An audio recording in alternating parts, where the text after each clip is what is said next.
So I thought it might be useful to do just a very short video for people who may be new to Arma, or maybe not new to Arma but need a bit of familiarisation with the correct nomenclature, the naming of vehicles, particularly the ones that we see against us in TFA missions. So I'll run through this fairly quickly, and we'll start off with a couple of the very common vehicles that we see, and this is the UAZ, like the kind of Soviet version of a Jeep or a Land Rover. Sometimes we see them open, sometimes closed, sometimes they're armed with a machine gun, a Dushka or an RPK in the back, but very common, and the caller for that is UAZ or UAZ, depending on which side of the pond you want to be on. The next couple of vehicles I'm going to show you are these two. So the one on the right is a Gaz Tigger. So you can call it a Tigger or a Tiger. Gaz, Tiger, Tigger. It's a bit like a Humvee. And the one on the left we don't see very often. Slightly odd looking little thing, looks like it comes out of Thunderbirds. That's called a Vodnik. Not many of you call that Vodnik. There might be a few of us who know what you're talking about, but I can't remember the last time I saw one of these on a TFA mission, but that's the Vodnik. And of course we have the ubiquitous Technical, normally seen all over the world, normally a Toyota Hilux with a variety of weapons in the back. In this case, this one's got a Dushka 12.7mm machine gun, and bad guys all over the world, and in all kinds of TFA missions use the Technical.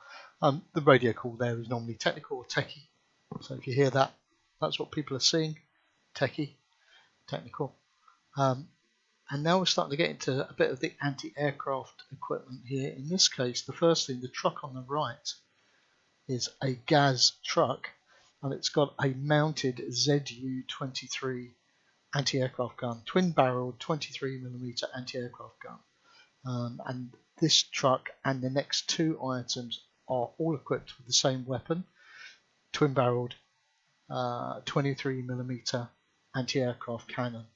And in all three cases, this is optically sighted, so you've literally just got a set of sights that you use with it. Very, very dangerous, very deadly. We come across it quite often, this particular weapon, sometimes mounted on the ground, as you can see to the left. They can be put on top of structures, as long as the structure can hold their weight, as long as the enemy have got lots of guys and rope, or more likely they can sling load it under a helo. So when we come across a 45 position, we do sometimes come across these quite often, and they are absolutely deadly against us. The vehicle in the middle is called an Mtlb, Mike Tango Lima Bravo, and it was designed as a tracked and very lightly armoured vehicle for towing artillery. And this particular one has got a little 7.62 machine gun on the front, a little turret, and it's got twin 23mm cannons on the back, but lots of different variants. Mtlb, fully amphibious like many of the Russian and Soviet vehicles. And now let's move across to a scarier beast still, the last one in the anti-aircraft equipment. This is the ZSU 23-4. ZSU because it's self-propelled anti-aircraft weapon. 23 because it's got 23mm cannons. 4 because it's got 4 of them. ZSU 23-4. And as you can see here, this one is not optically guided. On the back it's got a radar dish. This is an absolutely deadly weapon against low-flying aircraft or helos. So it's quite often a prime target for us, so that we can get some safety over the battle space, so our helos can get in and out of resupply and reinserts. On to some MBTs now. First MBT. This is a T55 tank. T55, very old tank, but still in use all over the world, and we do come across it quite often. One of the key characteristics to designate a T55, there are two really. First one is if you look at the road wheels, there's a gap between the first and second road wheels. Only the T55 of the Russian or Soviet kit has that gap. And the other thing is if you look at the barrel of the cannon, the muzzle brake, this little bulge, you'll see on the T55 is right at the end of the barrel. These are two key characteristics to identify a T55. Gap between first and second road wheels, muzzle brake at the end of the barrel. Relatively easy to take out, quite old technology, just kind of slightly after World War II, really, in terms of the technology.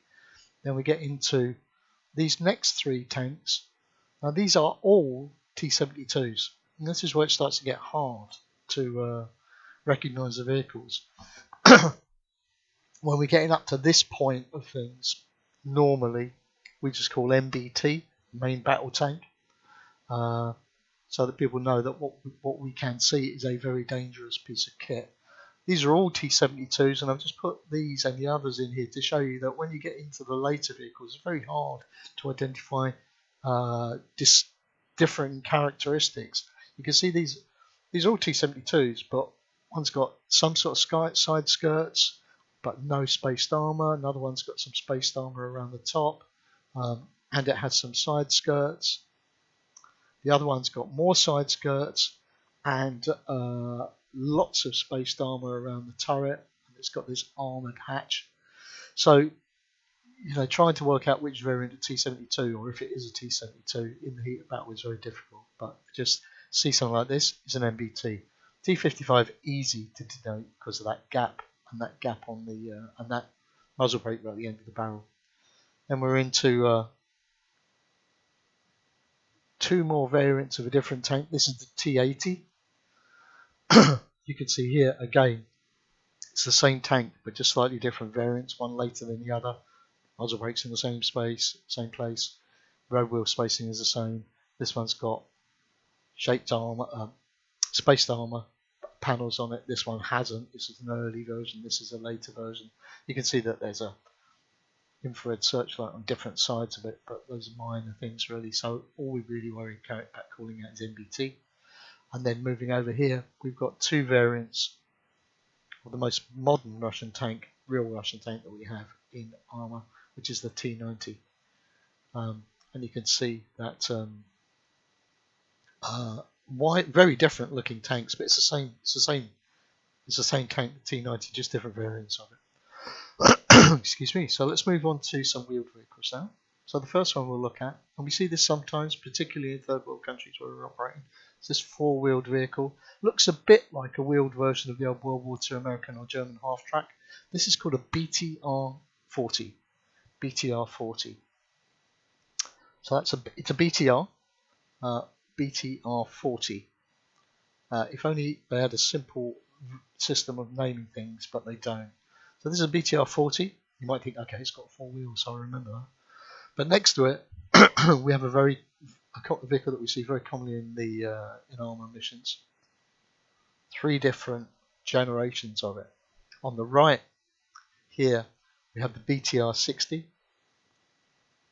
and then in the middle, we have a BTR-70, and over on the left,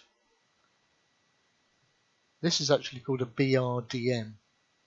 One of the things, if you really want to be a bit geeky about it, one of the things that really kind of denotes a BRDM is if you look down, if you're down low, you can see underneath the chassis there are two extra sets of wheels. And they're not powered, but they're just there. So if the vehicle goes over a big hump, that helps it get over the hump, doesn't ground out. So the BRDM's the thing that's got that. You don't see it on anything else. There are lots of different variants of BRDM. We don't see the BRDM that often in Arma, not in TFA missions. But if you really want to be spot on with your contact calls, you'd call BTR-40. For these two, either of these, you just call BTR. And if you want to be ace of the base, you'd say BRDM. BRDM. They're all pretty lightly armoured. Armament's normally similar. It's kind of a 14.5mm machine gun, Dushka type equivalent. Now let's move over to a couple of mechanized infantry combat vehicles. These two are the BMD, different versions of the BMD. Bravo Mike Delta, La Boyevanya Machina Desantnaya, which literally means airborne infantry vehicle. It's designed to be parachute dropped. It's very lightly armoured compared to the BMP, which we'll look at in a minute. And you can see that it's got a kind of a turret on the top that looks a bit more like the top of a kind of a dustbin. 5 widely spaced road wheels. It's very small. You compare it to the BTR. The BMD is very small, very lightly armoured, pretty fast, and quite well armed. This is an early version. This has a Saga anti-tank guided weapon on the top. This one here has got Conquerors on the top, I think. So this is the BMD. We would normally expect to see that with airborne forces like Soviet powers or other airborne forces from aligned states. And now finally we go on to the BMP. It's very well known. We know the BMP very well. We come across it often in TFA missions. And these are 3 different variants, 3 different generations of the BMP. BMP-1 on the right, BMP-2 in the middle, and BMP-3, the most modern version we have in Arma, on the left here. You can see it's longer than the BMD. It has more road wheels than the BMD. It doesn't seem to kind of sit up as much. You can see the BMD here kind of sits up a bit. The BMP doesn't. It's more kind of looks more kind of low slung. And you can see that there's a big difference in the turret. The turret's quite low, quite a low profile turret on the BMP, all variants of it. So anyway, I just thought I would just shoot this little video. It's 12 minutes, so it's probably a little bit too long. But if you want to be really spot on with your calls, when you're on the radio and you're making contact, hopefully this video will help you to go through all of the different kind of enemy equipment that we can come across. And I'll see you on the battlefield.